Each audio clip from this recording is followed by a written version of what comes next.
Cela fait maintenant un peu plus d'1 an et demi que nous connaissons cette situation de crise sanitaire. Beaucoup de personnes s'interrogent, et il est normal de s'interroger, sur le sens de cette crise. Quel sens que ça peut avoir? Et si on est chrétien, il est normal aussi de se poser la question du sens que le coronavirus peut avoir dans le plan de Dieu. Qu'est-ce que le Seigneur veut nous apprendre par là? Qu'est-ce qu'il veut nous enseigner? Il me semble que devant une telle crise, il y a 2 extrêmes qu'il faut éviter. Le premier extrême, c'est la minimisation. C'est de dire que ce n'est pas grave, qu'il n'y a pas de sens particulier à chercher, que les crises, que les épidémies, que les catastrophes naturelles, il y en a toujours eu dans toute l'histoire de l'humanité, et il y en aura toujours. Et c'est vrai, on ne peut pas le contester. Si on se limite par exemple aux épidémies, et on se limite aussi au monde occidental, déjà en 165 après Jésus-Christ, il y a eu une épidémie de peste qu'on a appelée la peste antonine et qui a fait des millions de morts dans les années 165. Plus tard, au Moyen-Âge, au XIVe siècle, il y a eu la peste noire. Et il semble que 30% de l'Europe aurait trépassé à cause de la peste noire. Et plus près de nous, dans les années 1918 à 1921, il y a eu une épidémie de grippe espagnole, une épidémie qui ressemble à plusieurs aspects à ce que nous vivons aujourd'hui. Et cette épidémie a fait au moins 50 millions de morts. Donc on comprend que certaines personnes puissent dire que voilà, il s'agit d'une épidémie parmi d'autres, il ne faut pas chercher plus loin, c'est un des fléaux que le monde a connu et que le monde connaîtra encore. Mais il me semble que d'un point de vue biblique, il faut dire que le monde quand même évolue vers sa fin, selon ce que nous disent les Écritures. Les Écritures n'ont pas une perspective cyclique de l'histoire, comme si les mêmes événements devaient se reproduire à chaque fois. Le monde avance vers son dénouement. Donc, il est normal de se dire que ce virus qui fait autant de morts doit quand même avoir un sens dans le plan de Dieu. Donc, si une première erreur, c'est la minimisation, une deuxième erreur, me semble-t-il, c'est sombrer dans la fièvre prophétique. La fièvre prophétique en y voyant des événements catastrophiques et en pensant que la fin du monde, c'est pour demain. Dans les évangiles, évangile selon Matthieu, chapitre 24, verset 6, ou évangile selon Luc, chapitre 21, verset 10 à suivant, Jésus nous dit que lorsque vous entendrez des bruits de guerre, des tremblements de terre et des épidémies, sachez que ce n'est pas encore la fin. Ce n'est pas encore la fin, dit Jésus. Et donc, ces événements, on peut dire que ce sont certainement des événements qui font sens, mais qui, selon ce que dit Jésus, ne sont pas encore la fin. Et c'est très intéressant de noter que dans l'Évangile selon Matthieu, chapitre 24, le signe le plus manifeste que Jésus donne de la proximité de son retour, de sa venue, c'est que l'Évangile doit être annoncé par toute la terre. Et c'est quand le message de l'Évangile aura atteint le monde entier, dit Jésus, que le Fils de l'homme viendra. Donc, me semble-t-il, il y a 2 erreurs extrêmes. Première erreur, la minimisation, de dire qu'il n'y a pas de sens particulier à trouver dans cette épidémie. Et deuxième erreur, c'est de sombrer dans la fièvre prophétique. Alors, qu'est-ce que ce virus peut nous dire? Qu'est-ce qu'il peut nous enseigner? Comment Dieu nous interpelle-t-il par ce virus? Quand on étudie la fonction des épidémies dans la Bible, on se rend compte que ces épidémies interviennent souvent comme signe du jugement de Dieu à l'égard de l'humanité pécheresse. C'est surtout manifeste dans le livre de l'Apocalypse, mais la même constante se retrouve dans d'autres livres bibliques. Les épidémies sont des signes du jugement de Dieu à l'égard d'une humanité pécheresse. Et les épidémies, dans le livre de l'Apocalypse en particulier, ont pour but de rappeler à l'homme, qui l'oublie assez facilement, qu'un jour, il y aura un jugement dernier auquel nul n'y échappera. Depuis la rupture de l'Alliance, depuis la chute, nous vivons en quelque sorte dans le temps de la grâce de Dieu. Aujourd'hui est le jour de grâce, mais de temps en temps, dans ce temps de la grâce, il y a irruption du temps du jugement pour nous rappeler précisément cette vérité. L'homme pécheur sera un jour jugé et nul n'échappera à ce jugement, et les épidémies nous le rappellent. Nous vivons dans un monde, surtout en Occident, qui est devenu arrogant.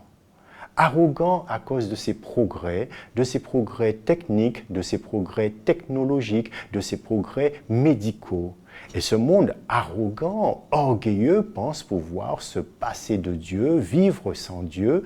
Et ce monde arrogant, ce coronavirus vient lui rappeler, mais voyez, un petit virus peut faire bien des dégâts, peut enrayer nos économies, peut contrebalancer nos projets et peut nous perturber profondément. Et ce coronavirus vient nous rappeler que finalement, nous sommes des colosses aux pieds d'argile. Nous nous croyons forts, nous nous croyons puissants, peut-être parfois même tout puissants. Nous croyons que nous avons fait énormément de progrès et à cause de cela, nous avons une attitude un peu arrogante et aussi surtout vis-à-vis de Dieu, croyant que nous pouvons nous passer du Seigneur. Mais ce virus vient nous appeler à l'humilité. Le virus nous dit finalement, les amis, vous êtes bien peu de choses, vous êtes vulnérables, vous êtes fragiles et vous êtes loin de pouvoir vous passer du Seigneur. Et ce virus, finalement, nous appelle à l'humilité et nous rappelle que nous sommes mortels. Nous sommes mortels et notre vie peut être bien brève. Donc c'est pourquoi il faut vivre en pensant au Seigneur et en acceptant rapidement le message de l'Évangile et le salut que Dieu nous offre. Voilà donc une première interprétation théologique du sens de ce coronavirus. Dieu qui nous interpelle, qui frappe à nos consciences et qui nous rappelle notre vulnérabilité, notre fragilité, notre faiblesse et qui nous rappelle aussi qu'un jour, lui, en tant que juge, il jugera l'humanité dans son ensemble et que nul n'échappera à ce jugement et qu'aujourd'hui, c'est le temps de la grâce, c'est le temps du salut. Mais il me semble qu'on peut quand même aussi faire un pas de plus et se demander si ce coronavirus a un sens dans le plan prophétique de Dieu. Et quand on regarde les prophéties bibliques qui parlent des temps de la fin, on se rend compte que ces prophéties parlent de l'oikoumène, c'est-à-dire de l'ensemble de la terre habitée. Et ce qu'il y a de particulier dans le coronavirus, c'est sa dimension planétaire, sa dimension internationale, sa dimension mondiale. Les épidémies qui nous ont précédées étaient souvent localisées. Elle concernait une région, ou un continent, l'Europe, le bassin méditerranéen, l'Empire romain. Aujourd'hui, avec la crise de la Covid, c'est le monde entier qui est concerné. L'épidémie est devenue planétaire, internationale, mondiale, et c'est cela qui constitue la particularité de ce virus. Et donc, finalement, nous vivons dans un monde globalisé, dans un monde mondialisé. La mondialisation s'exprime de différentes manières dans l'économie, mais aussi, on peut dire que le coronavirus est à la fois un fruit et un symbole de la mondialisation. fruit de la mondialisation dans la mesure où les gens attrapent la Covid parce qu'il y a beaucoup de mobilité, beaucoup de voyages, les gens circulent, les gens voyagent et ça c'est une conséquence, disons, de la mondialisation. Et donc le coronavirus est une conséquence de la mondialisation. Mais c'est aussi un symbole de la mondialisation. Nous vivons dans un monde interconnecté, interrelié, les pays sont en lien les uns avec les autres et effectivement, le coronavirus le manifeste. Et donc, si on suit cette analyse, on comprend qu'effectivement, les prophéties qui concernent la fin parlent à un monde finalement mondialisé. Les catastrophes de l'Apocalypse, dont il est souvent question, eh bien, ça s'adresse à la Terre ensemble, dans son ensemble, et pas qu'à une portion de la Terre. Et donc, on peut dire qu'en ce sens-là, ce sens précis, en effet, le coronavirus est une sorte de jalon, un jalon qui nous interpelle sur la mondialisation de notre monde. La Terre est devenue un village, comme l'on dit, et cela nous permet de nous rendre compte que les prophéties de l'Apocalypse, par exemple, et les prophéties qui concernent la fin du monde, sont tout à fait crédibles dans la mesure où elles ont une dimension mondiale, internationale.